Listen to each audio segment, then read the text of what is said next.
The prices of comic books on the secondary market are rising.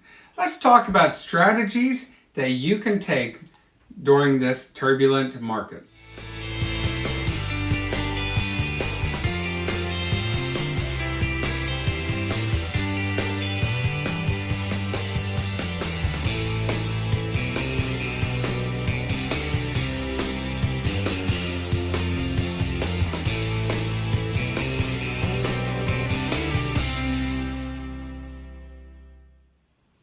Hey YouTube, it's Matt here. Hey, I'm glad you're here to join me and my great cup of coffee, because this is first thing in the morning, and I decided it's time to film a video. So, we talked about the rising prices of comic books. Prices in comic books right now on the secondary market. This has nothing to do with modern comics that are coming out into the LCS on a weekly basis.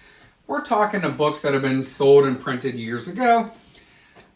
Some of these prices are going bananas, okay? To quote one of my favorite YouTubers out there, Master Blaster, it's crazy town. And I agree with him. It is crazy town prices. Prices that collectors, veteran collectors, have never seen before. Now, every now and then you're going to get a certain book that gets really hot, but it seems that it's going across the spectrum. Like, they're all getting hot. And it's hard to find those books that aren't as hot as others now. Because if you guys have ever seen Regie Collects, and I subscribe to him, I'm going to put a link down in the comments about Regie Collects' YouTube channel. He has this great saying, and I love it. It is red ocean versus blue ocean. And red ocean, what that means is these are the books that all the collectors are after. And think of throwing chum into the water for sharks. You know, it attracts sharks. So red ocean means a lot of people want it, and the books are relatively valuable and going up in price. He likes to talk about the blue ocean. Now, the blue ocean is where there are less fish, aka collectors, customers that are looking for these books. And those are the books that are maybe undervalued at the moment or just not raising up in value. I like to generally try to get into the blue water so that I don't, my dollar goes further. It's hard to find the blue ocean right now. It is bloody, chummy, disgusting, frothy red ocean across the secondary market right now. And I'm going to talk about 6 books to give you an idea what I'm talking about. Now, if you guys were looking at the prices that are being paid for Giant Size X-Men #1, complete crazy town on that book. That book keeps going up and up and up. Now, we're going to talk about different reasons that are churning the waters in the red ocean for some of these books. X-Men, Disney, aka the MCU, owns the rights to make the X-Men into movies. That is getting a lot of interest in the X-Men because people are excited to see the X-Men in the MCU. This cat, being one of those people, is excited. So that's the MCU pushing that one. Now, Savage Tales #1, this is also kind of a pseudo-MCU thing. Savage Tales #1 is a book printed in 1971. It has Conan the Barbarian on the cover, but what makes this book valuable is it's the first appearance of Man-Thing. Man-Thing is a character very much like Swamp Thing, except Tina, Man-Thing came out a full month before Swamp Thing. I'm just going to throw that out there for one of my subscribers. All good fun. I hope you know that. Anyhow, WandaVision talked about the Nexus, and Man-Thing is in charge of the Nexus, and there were vines all throughout Agatha's lair in WandaVision. So that's kind of pushing that. Now, here's another book that is being, crazy town numbers, if you will. The numbers are going crazy.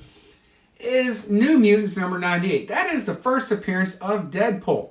Now, that book's always been a well sought after book, but the prices of it, they have more than doubled since what it was going for last summer. And it's only February of 2021 right now.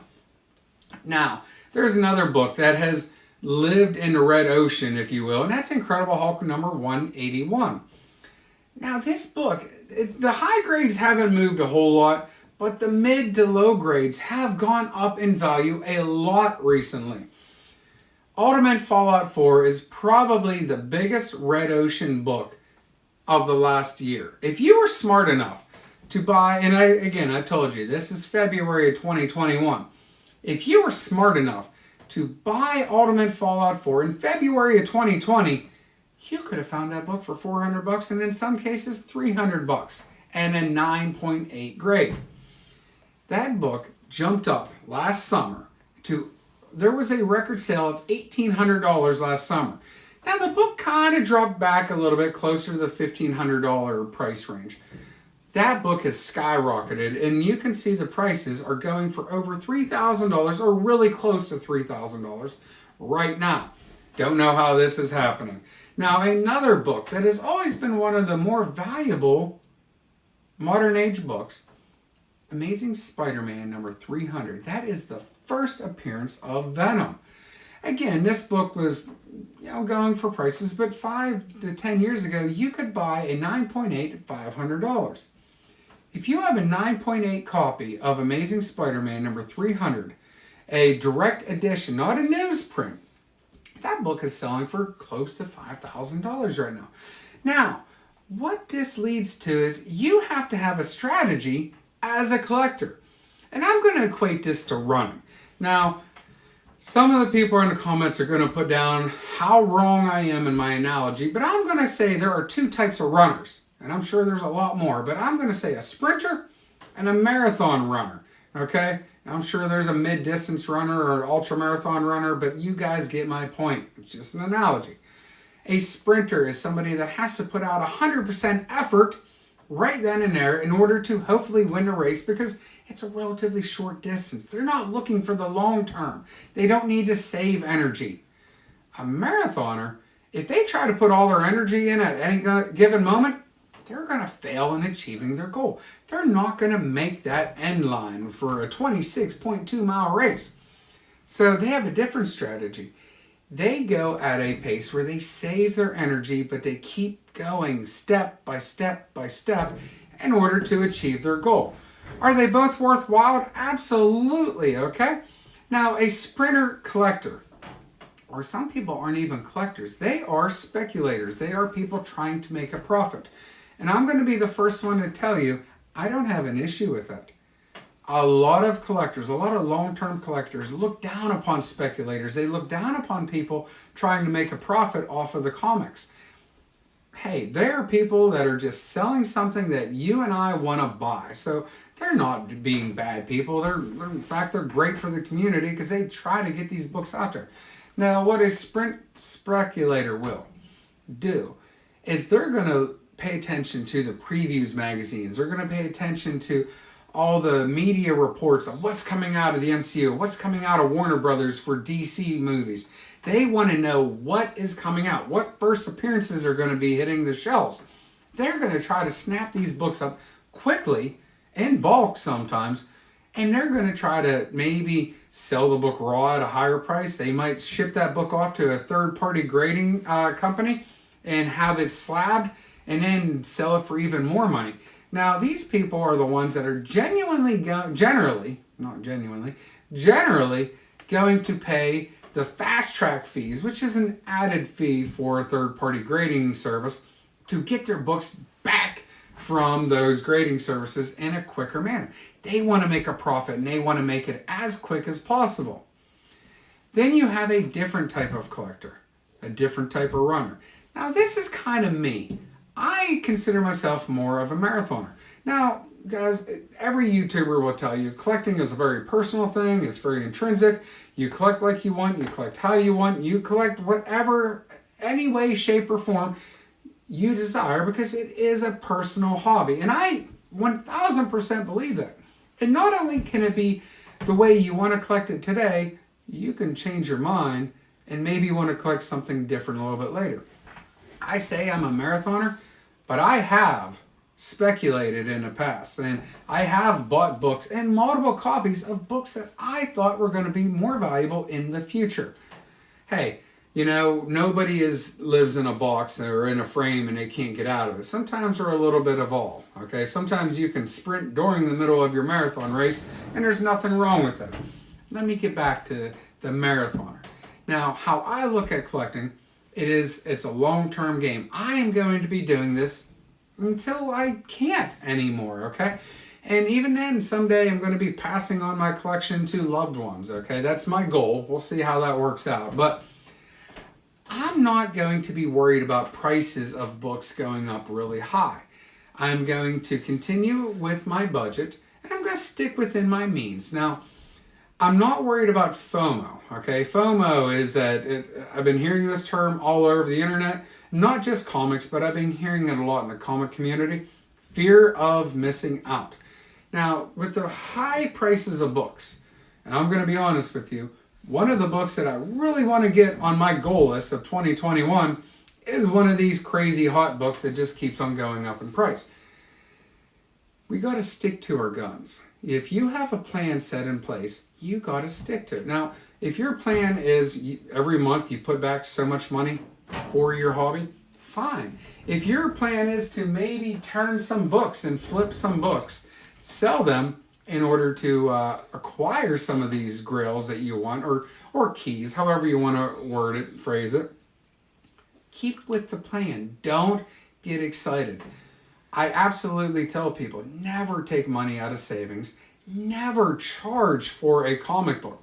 If you use a credit card for a collector, now sometimes you can be a speculator and it's a business expense and you are hoping to recoup that money before you have to pay the interest. Different story. But if you're like me, the long-term collector that's going to hang it on the wall, don't charge anything. Don't pay interest on a hobby, because then it's not really a hobby anymore and it takes the fun out of it. Stick to your guns. Now, I have some books that I'm planning on selling this year. I have some doubles that I've had in my collection for 20 years almost, and I don't have an issue with selling them. But I don't want to sell other books from my collection, because in my collection, I don't have extra books. And I've not bought a collection where I have a bunch of random extra books. Pretty much every book, and there are some exceptions of course, pretty much every book in my collection, I went out and I wanted to get that specific book. So I have a story behind every book in this collection on how I got it. And believe it or not, I have almost 8,000 books in my personal collection. For the most part, I know where every single one of these books came from. I know which transaction, and I have a little mental story behind every one of these books. They all have a meaning to me. I don't want to just necessarily sell off my collection to buy another book. And I really don't want to sell an Amazing Spider-Man number 129 just to buy a Werewolf by Night number 32. That to me seems pointless. That's just trading one for the other, and I'm not gaining or losing, but it just doesn't seem to make sense. So, I'm going to stick to my guns. I'm going to keep my budget. I'm going to flip a book or two if it's a double, or if it's just a book that I could do without in order because I want another book more. Now, for my collection, and for my future collection, I have a plan in place, and I'm going to stick to my guns even though the prices are going up. If it takes me longer to acquire some of these books, so be it. Because eventually these prices they may not come down, but they're going to stop rising as fast as they can. There's not been a market in the world's history of economics that just keeps on going up and up. There are downturns. There are bubbles that burst in economies. There are times where things are stagnant. There has to be a time that some of these rising prices slow down and just become, stay on a plateau for a few years. And if I stick to my guns and I keep pressing one step at a time, I'm going to end up getting some of these goals that I want. So, guys, if you like this video, please give it a thumbs up. Hit that subscription button and put a comment down below. I do answer my comments. And guys, I appreciate everyone who watches this. And everyone, have a great day.